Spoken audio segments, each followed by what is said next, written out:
This is Nick here, about to fire off an AVR Sealed queue.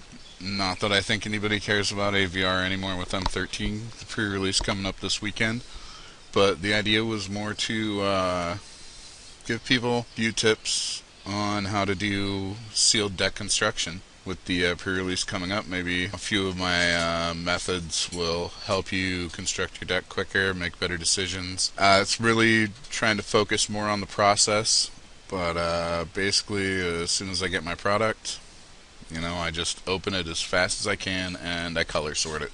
I don't worry about the cards that are there. I don't worry about what I think is the strongest card in my deck, like that bonfire.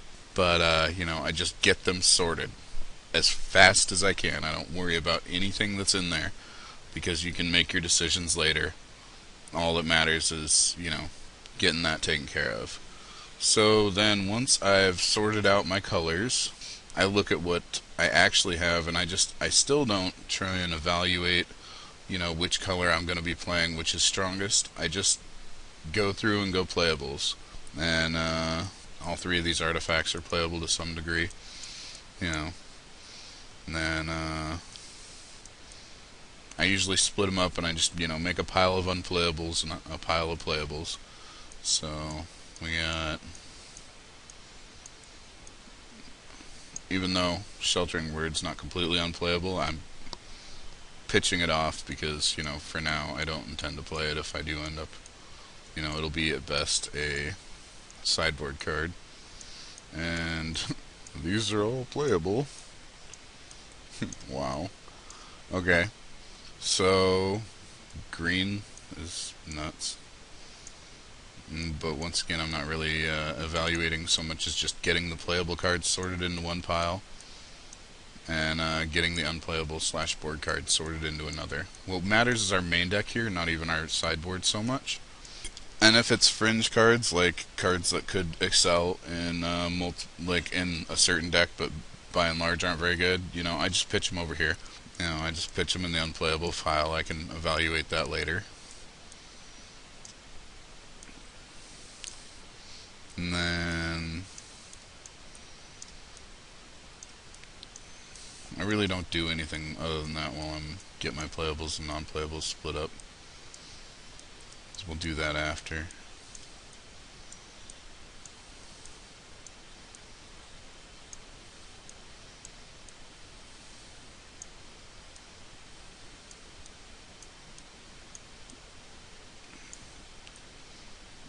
And I won't even be doing the rounds. I'll just go through, show you the deck building, and then that's all that we really particularly care about.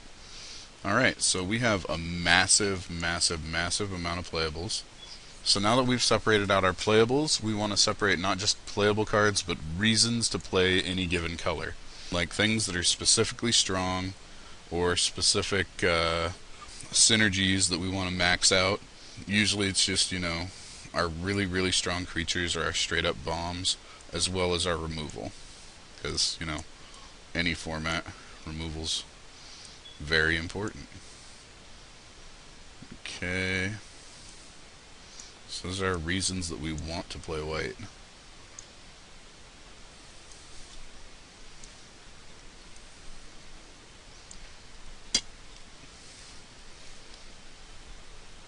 Okay. Now, these are kind of, oops, not him, or double Evernight Shade. These are a reason we would want to be very heavy black, but they're not a reason to play black if we're not predominantly black. And these would be a huge reason to play black if we had, multiple Undying guys. And that's our big reason to play red. And other than that, we got some situational removal. And the guys that all work well together, but not very many of them.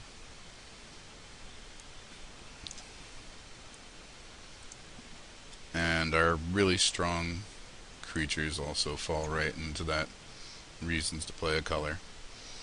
Okay. So there's a couple different ways and once we've got that separated out, our biggest reason right here is red. Like, this is the man. But one of the things that dictates if we're going to be able to play a specific color beyond just our reasons to play it are our creature count. So, you know, we need to make sure at any limited, you want to be specifically creature heavy and curve conscious. So we're going to separate out, do a creature count for each color. And red's out of the picture. We don't have enough creatures to have red be a main deck color. I don't even know if we could necessarily splash the Thunderous Wrath, but we will definitely splash the Bonfire, because with our creature count here and the strength of our and the relative strength of our creatures, oh, actually these guys are right down here too. We are definitely playing green. Okay, so we got 1, 2, 3, 4, 5, 6, 7, 8, 9, 10, 11, 12, 13, 14 playable green creatures. 1, 2, 3, 4, 5, 6, 7 playable black creatures. 1, 2, 3, 4, 5, 6, 7 playable blue creatures, and 1, 2, 3, 4, 5, 6, 7, 8, 9, 10 playable white creatures. So blue is also out of the running for us. We just don't have enough there.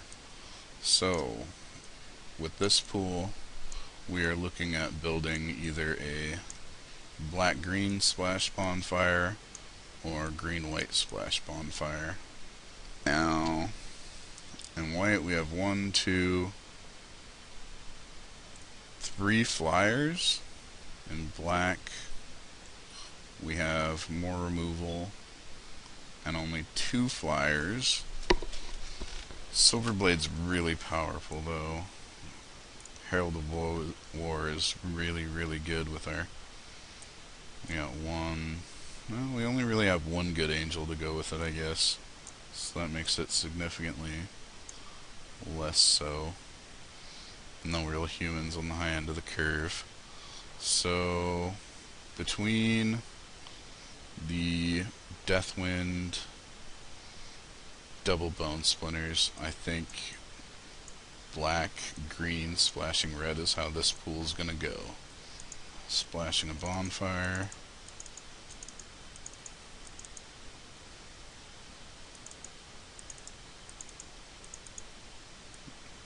Possibly. Now we want to play the Triumph, but you know, we are going to probably have our spell slots are going to be pretty highly contended, it looks like.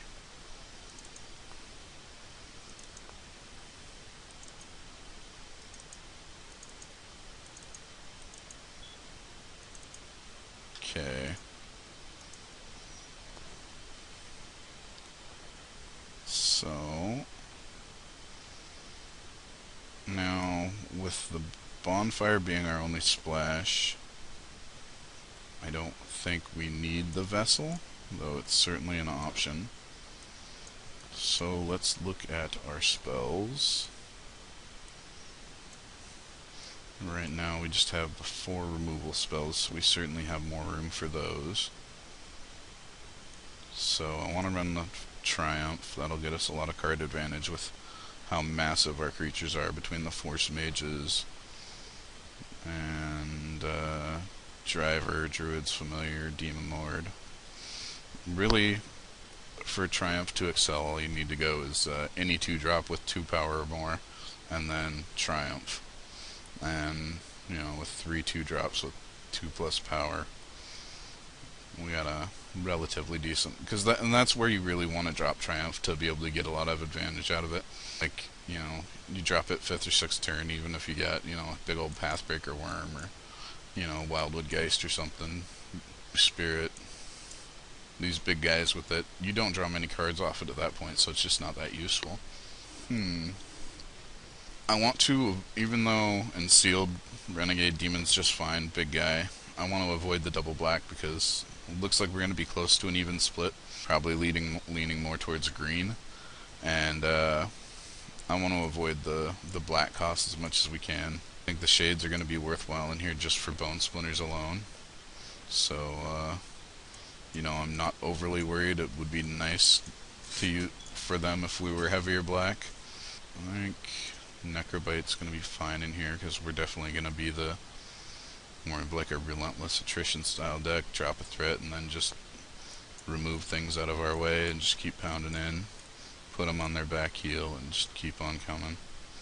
So we go back and we want to consider any of the cards that we tossed over here initially.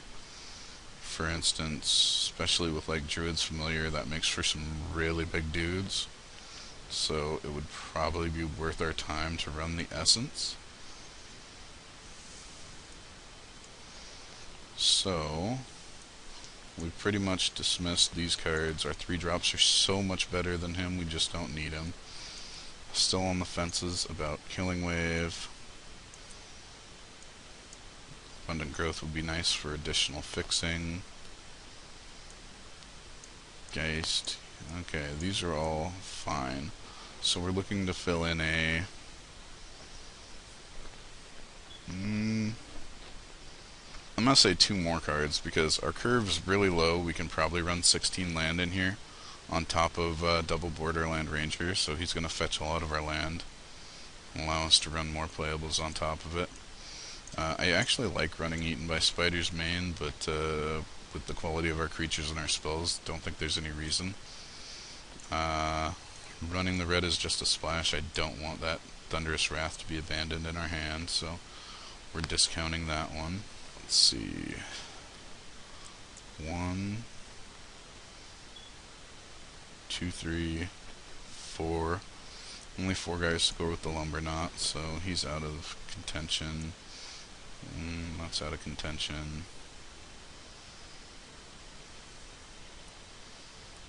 I think I'm going to run the Abundant Growth because I only want to run 1 red source, and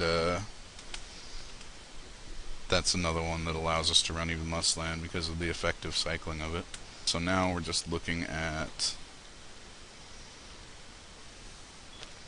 Wildwood, Youth Spirit, Pathbreaker. At 16 creatures with Trusted Force Mage, we're almost always going to have a 4.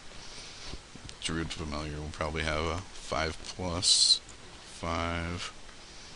I think for me I'd probably only want to run the Essence Harvest if I was running both these guys, and I'm only going to run 1, so I think I'm going to go with Youth Spirit. Alright, let's check our curve, make sure we're where we want to be. That looks pretty good to me.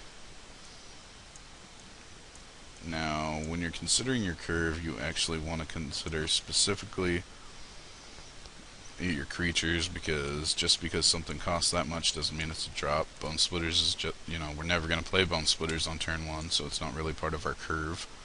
So our curve really looks like this, whereas Triumph we're usually going to play on turn 3 if we have it, 2-drop Triumph, so that actually is part of our curve. So yeah, looks like we have a fairly cheap, aggressive curve. Lots of creatures and excellent removal, so I think we're looking pretty good.